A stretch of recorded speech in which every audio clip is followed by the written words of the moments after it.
Buenas noches, Hugo. Mi nombre es Marlene Montoya, soy estudiante de la Facultad de Psicología de la Universidad Continental. Estoy cursando el 7º ciclo de carrera y el trabajo que vamos a presentar es para el curso de Innovación Social. Ahora me gustaría que por favor te presentes y nos cuentes un poquito de ti. Ok, más bien, muchas gracias. Mi nombre es Hugo León. Soy invidente, ciego, adquirido. Si te contara un poco mi vida, o sea, yo fui oficial de ejército del Perú.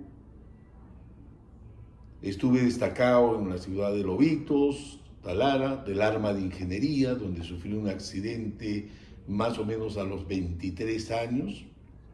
Un accidente con explosivos, donde quedé ciego total. De ahí, por la emergencia, me trasladé a Estados Unidos, donde en Estados Unidos pude vivir 2 años, haciendo primero todos los tratamientos médicos y segundo, la rehabilitación que es necesario para poder adaptar o para poder tener las herramientas básicas para poder interrelacionarnos en la sociedad en que vivimos. Ok. Después del accidente, me comentas que has estado viviendo en Estados Unidos un periodo justamente para ver la posibilidad y la oportunidad de,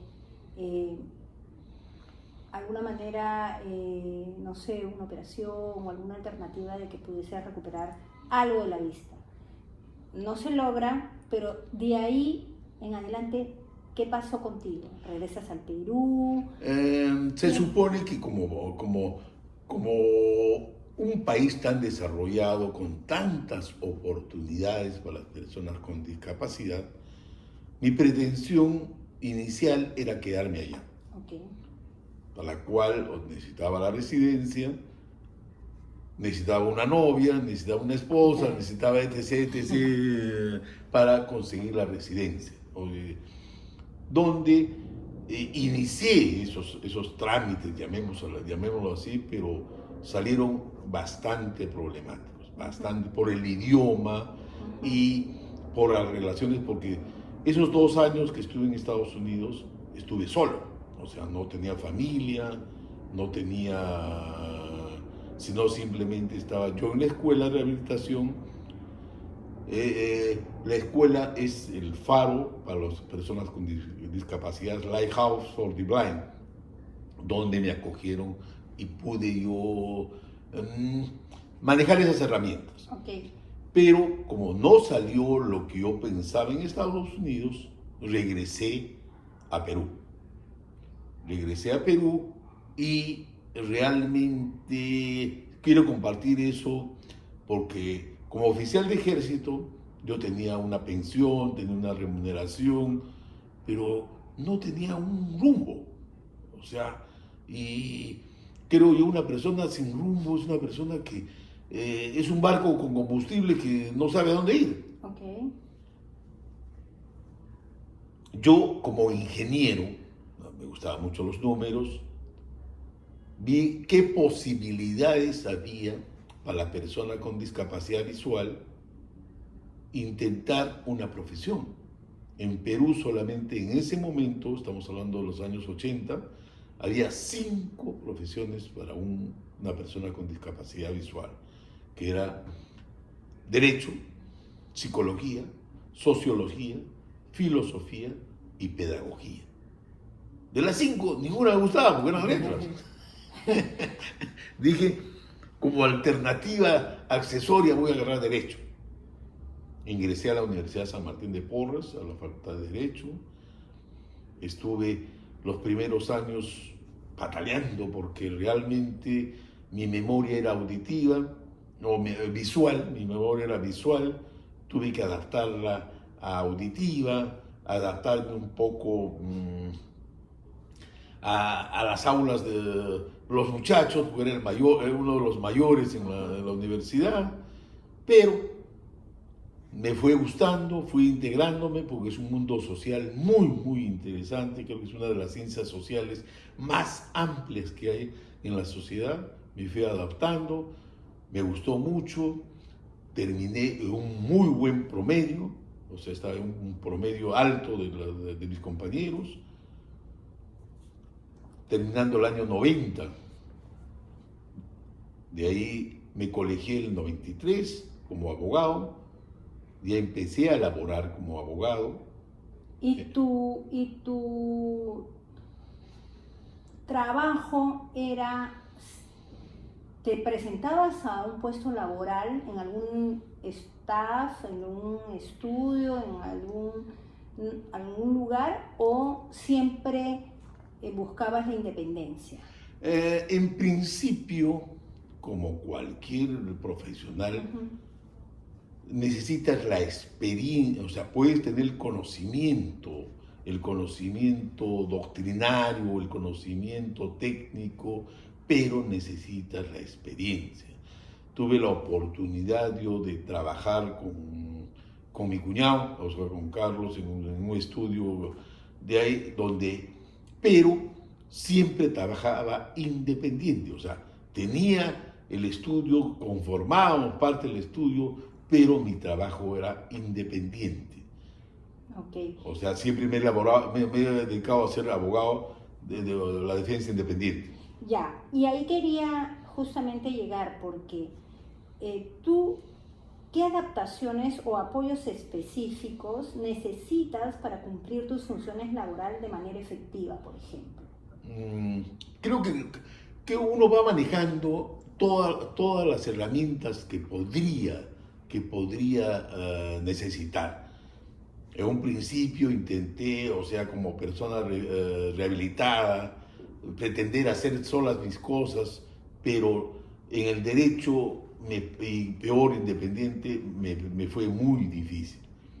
Tuve que recurrir básicamente a un asistente. Bueno, Hugo, yo quisiera saber, en tu experiencia, si tú has tenido alguna dificultad, alguna experiencia negativa para poder insertarte en la vida laboral como abogado. Yo creo que me parece que la discapacidad visual, principalmente la ceguera total, es una de las discapacidades más difíciles para la reinserción laboral o para el ingreso a buscar puestos laborales. Si bien la persona ciega tiene la mente clara, puede manejar muy bien la universidad, puede manejar muy bien todo lo doctrinario, todo lo teórico, pero el aspecto práctico es lo más difícil. Yo creo que las barreras más importantes que en mi vida profesional he podido tener es primero la discriminación personal. Exacto. En el sentido de que si estaba en el estudio y llegaba un cliente y conversaba y te va a atender el doctor León, me miraba y automáticamente, sin saber, sin conversar, ya en su mente pensaba, un ciego me va a atender, o yo creo que, o sea, entraba la duda, hasta que conozca mi trabajo, hasta que conozca mi preocupación. Creo que después ya se quedaba conforme, pero de inicio era ese el problema. Después, el problema de las colas, el problema que todo abogado pasa, pero nosotros como personas con discapacidad más, porque todo es un desorden, todo es hora, todo es cola, todo es un desorden. Demasiada burocracia. Había que ir a ver las notificaciones, había que ver cuándo tenían las audiencias, y eso también.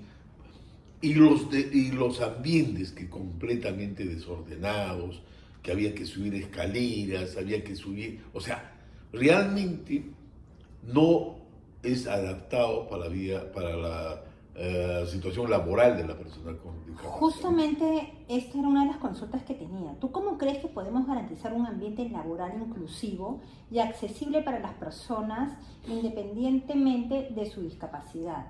Y es lo que me comentabas, ¿no? No están preparados los espacios. ¿Tú cómo lo ves?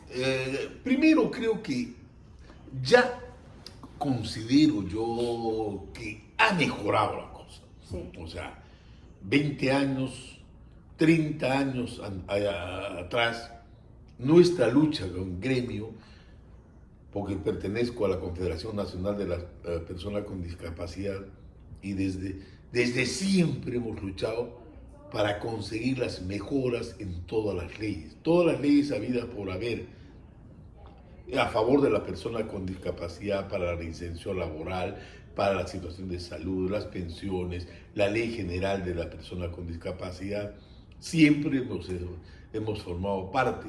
Pero lo que falta es la capacitación y el aspecto político.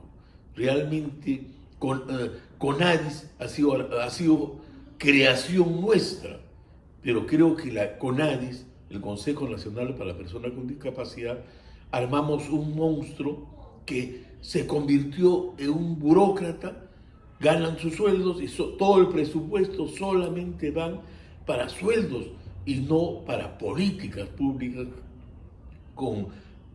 que fue el primer fundamento y el primer fin de la creación de eso.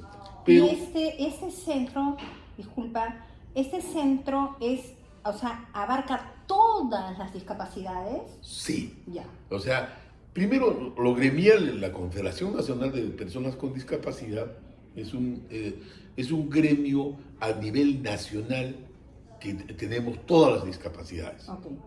Y CONADIS es el ente rector de la persona con discapacidad, que también vela por todas las políticas que debe tener en relación a la persona con discapacidad. Es un ente rector del Ministerio de la Mujer. Ok. Ahora, tú, por ejemplo, me comentas que siempre has trabajado de manera independiente, ¿no es cierto? Pero, ¿cuáles son tus expectativas en cuanto al apoyo y compromiso de la empresa en promover la inclusión laboral de personas con discapacidad? Porque detrás tuyo hay una gran cola de personas que de repente no tienen la posibilidad de ser independientes. Como les decía, el problema laboral para la persona ciega es muy difícil, principalmente para los profesionales, porque primero, también las últimas leyes, la 27.050 y la 29.889, creo es, me parece, conformamos y creamos una cuota para que el Estado maneje una cuota del 5% de contratación a nivel nacional, que hasta ahora la ley tiene 10 años y no se cumple. Igual el 3% en la situación de las personas con discapacidad en general en el sector privado, que tampoco se cumple, porque no se ha podido solucionar las barreras arquitectónicas, los insumos, la forma de trabajo, las computadoras, etcétera, etcétera. Claro. Legislación tenemos, pero todavía no existe una política de gobierno que nos puedan apoyar a las personas con discapacidad. Y justamente con respecto a eso, ¿tú qué medidas o políticas crees que se podrían implementar para fomentar la inclusión, ¿no? Creo que ahorita nos ayuda mucho lo que es las computadoras y todo lo que es el mundo digital. O sea, ahora ya la persona con discapacidad visual tiene el acceso a la comunicación en las computadoras con un programa que se llama JAWS. O sea, es un lector de pantalla que ya puedes tú manejar la computadora, puedes tú tener acceso y con ello poder trabajar. Pero hay poco, como les decía, que el mundo laboral de la persona con discapacidad se ha desarrollado básicamente en lo que es el aspecto técnico, o sea, los masajes, la telefonía, o sea, operadores telefónicos, Sí. y muy pocos profesionales y habiendo ahorita mayor demanda y mayor oferta. Tenemos, las universidades ya están, las nuevas promociones. Antes éramos pocos abogados ciegos, ahora ya hay mucho más. O sea, quiere decir que ya el Estado tiene que formar parte en esto, tener una prioridad en ver cómo podemos acomodar, porque si tú no tienes el punto laboral el sector público jugarse su papel, es bien difícil, porque vas a regresar a lo mismo, Claro. capacitarse, esforzarse y llegar a nada. Exacto. Entonces, ¿qué tipos de discriminación suelen experimentar estas personas durante su proceso de búsqueda de empleo? Yo creo que como todas las discapacidades habidas, como yo he explicado en la experiencia personal, es primero la discriminación social, la discriminación personal, simplemente por ser ciego, y segundo, que no existen las computadoras, no existen los programas, no existen los software, o sea, las páginas web de los ministerios no son accesibles, no tienen el aspecto oral, y eso limita para llegar a la información de las personas con discapacidad. Okay. ¿Y qué impacto tiene la falta de oportunidades de empleo en la calidad de vida de las personas con discapacidad? Creo que el resultado de personas que no acceden a un trabajo, no acceden a un centro laboral con calidad y dignidad, de todas maneras solucionan sus problemas, pero solucionan sus problemas con aspectos completamente técnicos o llegan a la mendicidad. Solucionan su problema, yo les aseguro que solucionan su problema, pero con trabajos completamente accesorios y siempre siendo problema para la familia, porque la familia es la que tiene que apoyar a la persona con discapacidad. Y creo que en estos tiempos la capacitación y la habilidad de las personas con discapacidad visual es bastante amplia, que podrían ser capacitados, que podrían ser parte laboral, parte de la masa laboral, pero no se da esos accesos y llegan a la pobreza. ¿Y cuáles son algunos estereotipos comunes que rodean a las personas con discapacidad en el ámbito laboral? El primer estereotipo es la discriminación, o sea, la discriminación personal. O sea, el estereotipo más bravo que tenemos es que es ciego, no ve, por lo cual no sabe. Y eso creo que es un error garrafal, porque uno ha pasado la universidad, conoce, comprende, sabe, pero no le cree. No le cree. Se duda de la capacidad, ¿no? Hay duda de la persona, hay completamente, creo yo, ¿cómo por decirlo? Que se creen insatisfechos de que no va a poder lograr los objetivos, y eso es falso, porque una persona con discapacidad que consigue un puesto laboral, yo les aseguro que va a luchar y va a trabajar lo máximo que se pueda por conservar ese puesto laboral, porque realmente lo necesitamos, realmente es el punto de apoyo que necesitamos para poder avanzar. Claro, no sentir esa persona, como tú me lo manifiestas, no debe sentir de que se le está dando un trabajo porque pobrecito, ¿no? Sino Exactamente. demuestra más bien que es porque está capacitado. Exactamente. ¿No? Entonces ese es un punto muy importante. Entonces, con respecto, por ejemplo, al gobierno, al sector de las leyes, ¿no? ¿Qué papel juegan las políticas gubernamentales y las leyes laborales en la inclusión laboral de las personas con discapacidad? Como les decía, Perú creo que es el país que tiene más leyes en favor de la persona con discapacidad. Y eso lo tenemos casi desde el año 70. Hemos luchado por un montón de leyes, pero siempre nos han sido declarativas. Ninguna ley creo que ha rendido sus efectos. Tenemos ahora la última ley que realmente recoge todo lo que se ha pactado en Naciones Unidas, pero sigue en forma declarativa. CONADIS, como les explicaba, es el ente rector de las personas con discapacidad. Se ha vuelto un ente burocrático, no hace planes ni proyectos, no interrelaciona con los otros ministerios.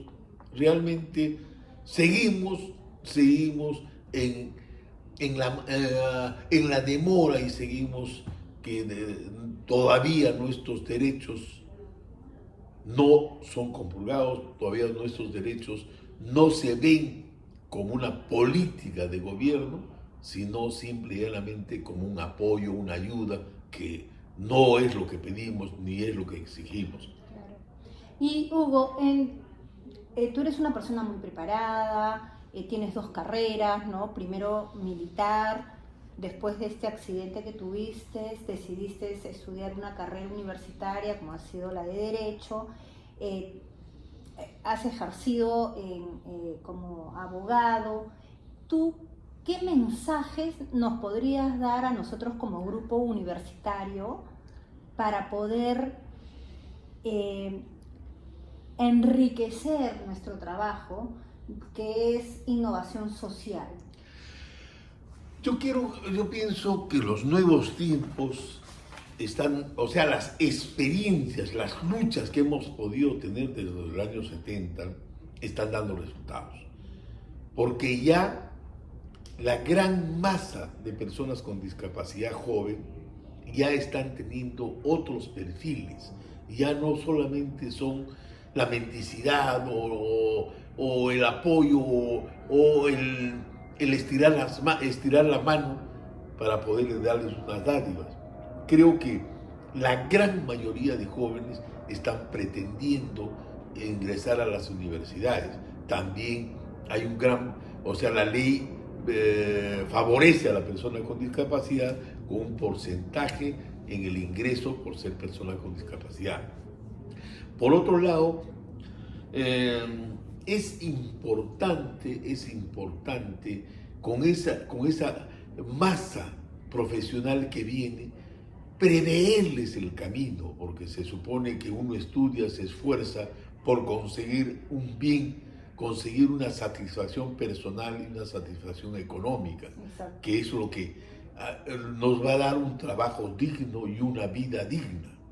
Eso es responsabilidad básicamente del Estado y de la empresa privada. Nosotros exigimos y pedimos que se cumpla la ley de cuotas, el 3% en el sector público, en el sector privado, y el 5%, si bien es poco, contando con la cantidad de personas con discapacidad que somos, pero es algo. Eso nos va a dar a que demostremos las personas con discapacidad que somos capaces, somos dignos y somos responsables en nuestro trabajo. Ok, Hugo, mira, para mí ha sido un conversatorio, una charla muy, muy importante. Cada vez aprendo un poquito más de esto, y qué mejor con una persona que ha estado justamente en el área donde ha visto leyes, ha visto mejoras para las personas con discapacidad de nuestro país. Te agradezco muchísimo, y bueno, espero en algún momento poder volver a tener un conversatorio contigo. Marcela, yo creo que llevar esta información o llevar el conocimiento que uno ha podido adquirir en todo este transcurso de la vida, como gremialista, como presidente, expresidente de la Confederación Nacional de Personas con Discapacidad.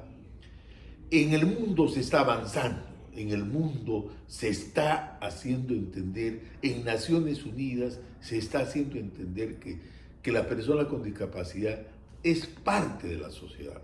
Y eso es lo que exigimos y tratamos de exigir, y espero que de todas maneras este trabajo tenga repercusión en tus compañeros, tenga repercusión en la sociedad, y a las personas con discapacidad también tenemos que unirnos para seguir luchando, porque en el Perú no hay lucha, no hay triunfo si no se lucha. Ok, muchísimas gracias, Igor.